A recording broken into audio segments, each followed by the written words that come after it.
Hi, എൻ്റെ ഒരു പുതിയൊരു ദിവസത്തിലേക്ക് എല്ലാവർക്കും സ്വാഗതം. പിന്നെ എന്തൊക്കെയുണ്ട് വിശേഷങ്ങൾ? നമ്മുടെ ഇന്നത്തെ വീഡിയോയിൽ ഞാൻ കുറച്ച് ഡീപ്പ് ക്ലീനിങ്ങും കാര്യങ്ങളൊക്കെയാണ് ഉൾപ്പെടുത്തിയിരിക്കുന്നത്. നമ്മുടെ ഹാളിലെ ലിവിങ് റൂം അവിടെ ഒന്ന് ഡസ്റ്റ് അടിക്കാനും വലയടിക്കാനും പിന്നെ കാര്യങ്ങൾ റീഅറേഞ്ച് ചെയ്ത് വെക്കാനും ഒക്കെ അങ്ങനെ കുറച്ച് സ്വഭാവം എനിക്കുണ്ട്. ഒരു സാധനം എടുത്ത് ഇങ്ങോട്ട് വയ്ക്കുക, മാറ്റി അപ്പുറത്തോട്ട് വയ്ക്കുക, അതൊക്കെ ചെയ്യാമെന്നാണ് ഞാൻ വിചാരിക്കുന്നത്. അപ്പോൾ മക്കളൊക്കെ സ്കൂളിൽ പോയി കഴിഞ്ഞതിന് ശേഷമാണ് ഞാൻ ബ്രേക്ക്ഫാസ്റ്റ് ഉണ്ടാക്കാൻ കയറിയത്. പുട്ടായതുകൊണ്ട് ചെറിയ ചൂടോടുകൂടി കഴിച്ചാലേ ഒരു ടേസ്റ്റ് ഉണ്ടാവുള്ളൂ. സാധാരണ ഇഷ്ടപ്പെട്ട ബ്രേക്ക്ഫാസ്റ്റ് അല്ല എനിക്ക് പുട്ട്. എനിക്ക് മാത്രമല്ല ഇവിടെ ആർക്കും അത്ര ഇഷ്ടമുള്ളതല്ല. പിന്നെ തലേദിവസം മാവ് ആട്ടിയതൊന്നും ഇരിപ്പില്ലാത്തത് കൊണ്ട് ഞാൻ ഉണ്ടാക്കാമെന്ന് വിചാരിച്ചതാണ്. ഇത് ഞാൻ പുട്ടിൻ്റെ പൊടി ഒന്ന് നനച്ച് വെച്ചിട്ട് ഒന്ന് മിക്സിയിലിട്ടൊന്ന് കറക്കിയെടുക്കുന്നതാണ്. ജസ്റ്റ് ഒന്ന് പൾസ് ചെയ്തെടുക്കുമ്പോൾ കുറച്ചുകൂടെ സോഫ്റ്റായിട്ട് കിട്ടുമേ. കാരണം എന്ന് പറഞ്ഞു കഴിഞ്ഞാൽ ഇത് ഇടിയപ്പത്തിനായിട്ടാണ്. നമ്മൾ വീട്ടിൽ തന്നെ പൊടിച്ചുണ്ടാക്കുന്ന പൊടിയാണ്. നമ്മൾ പച്ചരി വെള്ളത്തിലിട്ട് കുതിർത്ത് മില്ലിൽ കൊടുത്ത് പൊടിച്ചെടുക്കുന്നതാണ്. അപ്പോൾ ഞാൻ ഇടിയപ്പത്തിനായിട്ടാണ് പൊടിക്കുന്നത്. അപ്പോൾ കുറച്ചുകൂടി സോഫ്റ്റായിട്ട് പൊടി കിട്ടും. അപ്പോൾ ഇടിയപ്പത്തിന് മാത്രമല്ല, നമുക്ക് പുട്ട് വേണേൽ ഇതുപോലെ ഉണ്ടാക്കാം. കോഴിക്കട്ട, ഇലയപ്പം, തിരളിയപ്പം ഇതിനൊക്കെ നല്ല ബെസ്റ്റായിരിക്കുമേ. അപ്പോൾ ഞാൻ കുറച്ച് തേങ്ങയൊക്കെ കൂടുതലിട്ട് രാജകീയമായിട്ടാണ് പുട്ടുണ്ടാക്കി കഴിക്കുന്നത്. അപ്പോൾ ഞാൻ അപ്പുറത്തെ അടുപ്പിലേക്ക് കുറച്ച് പാലൂടെ കാച്ചാനായിട്ട് വയ്ക്കാമെന്ന് വിചാരിച്ചേ. അപ്പോൾ അത് വെച്ചു. പിന്നെ ഒരു സൈഡിൽ പാത്രം കഴുകൽ നടക്കുന്നുണ്ട്. പാത്രം അപ്പോഴപ്പോഴും ഉള്ളത് കഴിയുമ്പോഴത്തേക്ക് ഒന്നുകൂടി കിടക്കില്ല. അപ്പോൾ ഞാൻ അതും കൂടെ കഴുകുന്നുണ്ട്. ഇവിടെ പുട്ടൊക്കെ ആവിയുന്ന സമയത്ത് പാലും ഒക്കെ റെഡിയായിട്ട് വന്നു. അപ്പോൾ ഇവിടെ ചായ എങ്ങനെ ഉണ്ടാക്കാറില്ല. സാധാരണ എല്ലാ വീട്ടിലും രാവിലെ എണീറ്റ ഉടനെ ചായ വയ്ക്കാറാണല്ലോ പതിവ്. അപ്പോൾ നമ്മുടെ വീട്ടിൽ ചായ കുടിക്കുന്ന ശീലം ആർക്കുമില്ല. എണീറ്റ ഉടനെ തന്നെ ചായ വേണമെന്നുള്ള ശീലമൊന്നുമില്ല. നമുക്ക് തോന്നുന്നത് എപ്പോഴാണോ അപ്പോൾ ഒരു ചായ വല്ലപ്പോഴും കുടിക്കുമെന്നുള്ളതേ ഉള്ളേ. അപ്പോൾ ബ്രേക്ക്ഫാസ്റ്റ് ഒക്കെ റെഡി ആയിട്ട് വന്നപ്പോൾ ഞാൻ അത് കഴിക്കാനായിട്ടിരുന്നു. അധികം നേരം വിശാലമായിട്ട് ചിന്തിച്ചിരുന്ന് കഴിക്കാനുള്ള ടൈമൊന്നുമില്ല. അങ്ങനെ ഞാനതൊക്കെ കഴിച്ചു. സാധാരണ ഇളയാളും ഞാനും ഒരുമിച്ചിരുന്നാണ് ബ്രേക്ക്ഫാസ്റ്റ് കഴിക്കുന്നത്. അപ്പോൾ ഇന്നിപ്പോൾ ഒറ്റയ്ക്കിരുന്ന് കഴിച്ചപ്പോഴത്തേക്ക് എനിക്ക് ചെറിയൊരു മൂഡ് ഔട്ടായിരുന്നേ. ബ്രേക്ക്ഫാസ്റ്റ് ഒക്കെ കഴിച്ച് കഴിഞ്ഞതിന് ശേഷം ഞാൻ ആദ്യം തന്നെ സെറ്റ് വിരിയൊക്കെ ഒന്ന് എടുത്ത് വെള്ളത്തിൽ കുതിർത്ത് വയ്ക്കാമെന്ന് വിചാരിച്ചേ. അപ്പോൾ അലസ് കുളിച്ച് പണിയൊക്കെ ചെയ്തിട്ട് വരുമ്പോഴത്തേക്കും അതൊന്ന് കുതിർന്ന് കിട്ടും. അപ്പോൾ നനച്ച് വിരിച്ച് കഴിഞ്ഞാൽ അത് പെട്ടെന്ന് ഉണങ്ങി കിട്ടുമല്ലോ. അപ്പോൾ വാഷ് ബേസിൻ്റെ ഏരിയ മുതൽ ക്ലീൻ ചെയ്യാമെന്നാണ് ഞാൻ വിചാരിക്കുന്നത്. ഇവിടെ മുതൽ പിന്നെ ഫ്രണ്ടിലോട്ടാണ് അങ്ങ് ക്ലീൻ ചെയ്ത് പോകേണ്ടത്. അപ്പോൾ ഇവിടെ ആദ്യം കഴിഞ്ഞ് കഴിഞ്ഞാൽ പിന്നെ ഈസി ആയിരിക്കും ചെയ്യാൻ. അങ്ങനെ ഞാൻ നമ്മുടെ വാഷ് ബേസിനൊക്കെ തേച്ച് കഴുകിയിട്ടു. പിന്നെ താഴെ പൈപ്പൊക്കെ പോകുന്ന ഭാഗത്തുള്ള അവിടെ കവറിങ് ഇല്ലേ, അവിടെയൊക്കെ ഒന്ന് തുടച്ച് തേച്ച് കഴുകിയൊക്കെ ഒന്ന് ഇട്ടു. അത് കഴിഞ്ഞിട്ട് നമ്മൾ മുഖമൊക്കെ ദിവസവും കഴുകുമ്പോഴത്തേക്ക് മുഖവും കൈയൊക്കെ കഴിയുമ്പോൾ എന്തായാലും വെള്ളം തെറിക്കില്ലേ മിററിലോട്ട്. അപ്പോൾ ആ വെള്ളത്തിൻ്റെ പാടൊക്കെ പോകാനായിട്ട് ഞാൻ കോളിനിട്ട് ടിഷ്യൂ പേപ്പറിട്ട് നന്നായിട്ടൊന്ന് ഭംഗിയായിട്ടൊന്ന് തുടച്ചൊക്കെ എടുത്തു. പിന്നെ നമ്മുടെ പഴയ ഹാൻഡ് ടവലൊന്ന് മാറ്റി പുതിയതൊന്ന് വിരിച്ചു. അപ്പോൾ അത്രയൊക്കെ അവിടെയുള്ളൂ. പിന്നെ ഇതുപോലെ കുറച്ച് മണി പ്ലാന്റുകളൊക്കെ കട്ട് ചെയ്ത് ഞാൻ വെള്ളത്തിലിട്ട് അവിടെ എവിടെയായിട്ട് വെച്ചിട്ടുണ്ട്. അപ്പം ഹാളിലും അതിങ്ങനെ സെറ്റ് ചെയ്ത് വെച്ചിട്ടുണ്ട്.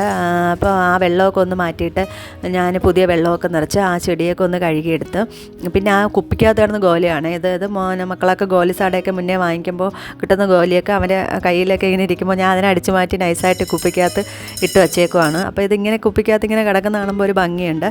അപ്പോൾ അതുപോലെ തന്നെ ഈ ചെടി നമ്മളിങ്ങനെ ഈ പ്ലാന്റ് നമ്മൾ ഹാളിൽ ഇങ്ങനെ വാഷ് ബേസിൻ്റെ സൈഡിൽ ഇങ്ങനെ ഇരിക്കുമ്പോഴും ഒരു ഭംഗിയുണ്ട്. നമുക്ക് നല്ല രസമില്ലേ. അപ്പം എനിക്ക് ഭയങ്കര ഒരു ഫ്രഷ് ഫീലാണ് ഇങ്ങനെ. അതുകൊണ്ടാണ് ഞാൻ അതങ്ങനെ വച്ചിരിക്കുന്നത് അവിടെ. പിന്നെ ഞാൻ കുതിരാൻ കുറച്ച് സെറ്റ് വിരിയൊക്കെ വെച്ചിട്ടുണ്ടായിരുന്നല്ലോ, അതിനെയൊക്കെ കഴുകിയെടുത്ത് കൊണ്ടുവന്നൊന്ന് ടെറസിൽ കൊണ്ടുപോയി വിരിച്ചിട്ട് വരാമെന്ന് വിചാരിച്ചു. കാരണം നമ്മൾ നേരത്തെ ആദ്യമേ ഇത് പണിയങ്ങ് ചെയ്ത് കഴിഞ്ഞ് കഴിഞ്ഞാൽ ബാക്കി പണികളൊക്കെ ചെയ്തിട്ട് വരുമ്പോഴത്തേക്കും ഇപ്പം ഇടയ്ക്ക് വെയിൽ ഇടയ്ക്ക് മഴ അങ്ങനെയൊക്കെ അല്ലേ. അപ്പം ഈ ബാക്കി പണികളൊക്കെ കഴിഞ്ഞിട്ട് വരുമ്പോൾ ഇതൊക്കെ ഉണങ്ങി കിട്ടും. നമുക്ക് തിരിച്ചു കൊണ്ടുവന്ന് എല്ലാം വിരിച്ചിടാം. എൻ്റെ വാഷ് ബേസിൻ ക്ലീനിങ് ഇത്തിരി അതിവിശാലമായതുകൊണ്ട് നിലത്ത് കുറച്ചധികം വെള്ളം വീണിട്ടുണ്ടായിരുന്നേ. പിന്നെ ഞാൻ തന്നെ തെന്നി വീണ് എനിക്ക് തന്നെ പണി കിട്ടുമായതുകൊണ്ട് ഞാൻ അതിനെ പോയി ചെന്ന് തൂത്ത് തുടച്ച് ഒന്ന് ഉണക്കിയെടുക്കാനായിട്ട് ഇട്ടേ. പിന്നെ 2 ആഴ്ചയൊക്കെ കൂടുമ്പോൾ വലയടിച്ച് പോകുന്നതുകൊണ്ട് വലയടിക്കാനായിട്ട് കാര്യമായിട്ടൊന്നും അങ്ങനെയില്ല.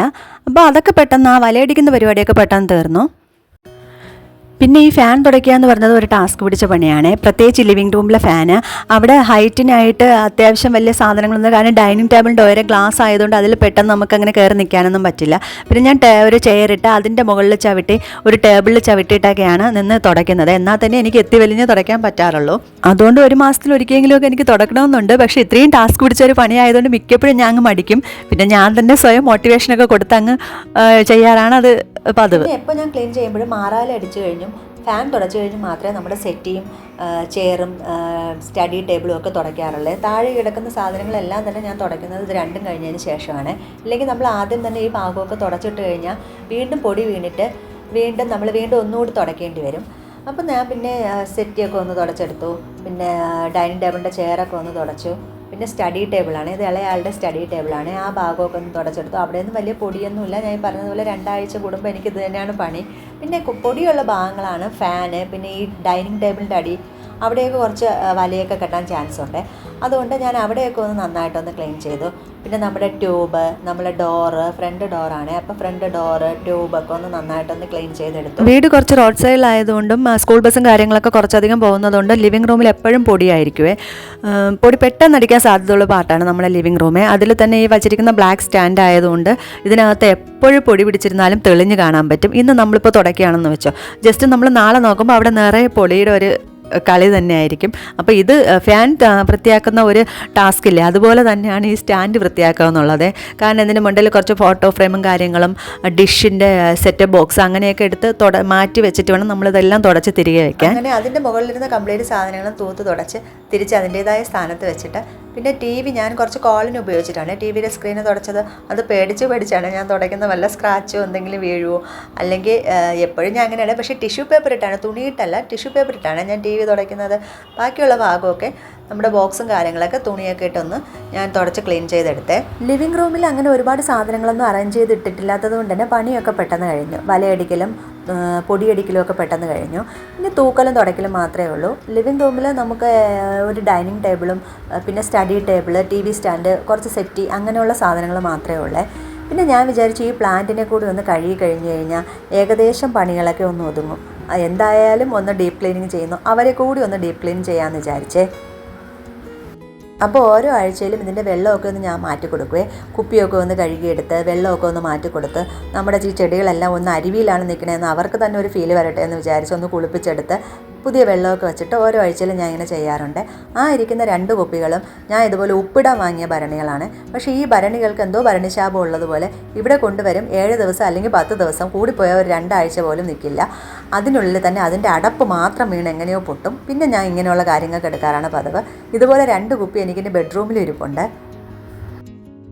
അങ്ങനെ ഡീപ്പ് ക്ലീനിങ്ങിൻ്റെ ഭാഗമായിട്ട് എല്ലാവരും വൃത്തിയായപ്പോൾ അവരും ഒരാഴ്ചത്തെ വിശ്രമത്തിന് ശേഷം കുളിച്ച് സുന്ദര കുട്ടപ്പന്മാരായിട്ട് ഇവിടെ വന്നിരിപ്പുണ്ട്.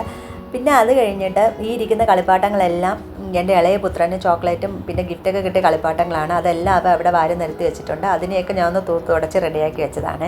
പിന്നെ ഇനി മെയിൻ പരിപാടി എന്ന് പറഞ്ഞാൽ തൂക്കുകയും തുടക്കുകയാണ്. അതുകൂടെ കഴിഞ്ഞ് കഴിഞ്ഞാൽ ഏകദേശം കംപ്ലീറ്റ് പണികളൊക്കെ ഒതുങ്ങിയിട്ടുണ്ട്. പിന്നെ ഇതിനിടയ്ക്ക് ഞാൻ 2-3 മാറ്റൊക്കെ കഴുകണമെന്ന് വിചാരിച്ചതാണ്. അപ്പോൾ വേറൊരു ദിവസത്തേക്ക് ആക്കാമെന്ന് വിചാരിച്ചു. എല്ലാം കൂടെ ഒരു ദിവസം ആയി കഴിഞ്ഞ് കഴിഞ്ഞാൽ പെട്ടുപോകും. ഇപ്പോൾ തന്നെ മണി ഏകദേശം 12:30 മണി ആവാറായിട്ടുണ്ട്. അപ്പോൾ നമ്മൾ ഡീപ്പ് ക്ലീനിങ് ചെയ്തതുകൊണ്ടാണ് ഇത്രയും കച്ചട. ഇല്ലെങ്കിൽ നമുക്ക് ഇത്രയും കച്ചടയൊന്നും വരില്ല. ഇതിപ്പോൾ നമ്മൾ ഫാനൊക്കെ തുടച്ച് അതിൻ്റെ വലയും പിന്നെ നമ്മൾ മാറാലയൊക്കെ അടിച്ചില്ലേ, അപ്പോൾ അതിൻ്റെ വലയൊക്കെ നിലത്ത് വീണ് കിടക്കുന്നതുകൊണ്ടാണ് ഇത്രയും കച്ചട വന്നത്. പിന്നെ ഞാൻ അത് കഴിഞ്ഞിട്ടൊന്ന് തുടച്ചു, ഭംഗിയായിട്ടൊക്കെ ഒന്ന് തുടച്ചെടുത്തു. അത് കഴിഞ്ഞിട്ട് ഞാൻ കുറച്ച് നേരം ഒന്ന് ഇരുന്ന് റെസ്റ്റ് എടുത്ത് വിശാലമായിട്ട്. അത് കഴിഞ്ഞിട്ട് പോയി ചെന്ന് മേല് കഴുകി ഫുഡൊക്കെ കഴിച്ചിട്ട് അങ്ങനെ ഇരുന്നപ്പോഴത്തേക്കും മക്കൾ വരാറായി. പിന്നെ ഞാൻ അവരെ നോക്കി അങ്ങനെ നിൽക്കുന്ന നിപ്പാണ് ആ കാണുന്നത്. അപ്പോഴേക്ക് ഇളയാൾ വന്നേ. മൂത്തയാൾ കുറച്ചുകൂടെ കഴിഞ്ഞിട്ടേ വരുള്ളൂ. ചിലപ്പോൾ 4:30 വരെയൊക്കെ ക്ലാസ് ഉണ്ടാവാറുണ്ട്. അപ്പോൾ 3:30 ആയപ്പോഴത്തേക്ക് മോന് വന്നു. പിന്നെ അത് കഴിഞ്ഞിട്ട് ഇനിയിപ്പോൾ നമ്മളെ ഒരു ടൈമാണ് ക്ലാസ്സിലെ ഗോസിപ്പ് വിശേഷം പറച്ചിലൊക്കെയാണ്. അപ്പോൾ വൈകുന്നേരമൊക്കെ ആയപ്പോഴത്തേക്കും ഞാൻ പോയി ഉണങ്ങിക്കിടന്ന സെറ്റ് വിരിയൊക്കെ എടുത്തുകൊണ്ടൊന്ന് വിരിച്ച് സെറ്റാക്കിയിട്ടെ. അപ്പോൾ ഇതൊക്കെയാണ് ഇന്നത്തെ എൻ്റെ ഒരു ദിവസത്തെ വിശേഷങ്ങൾ. പുതിയ വിശേഷങ്ങളും കാഴ്ചകളും ഒക്കെ ആയിട്ട് നമുക്ക് ആർത്ഥാസ് ഡെയിലി മിററിലൂടെ വീണ്ടും കാണാം. അതുവരേക്കും ബൈ ബൈ.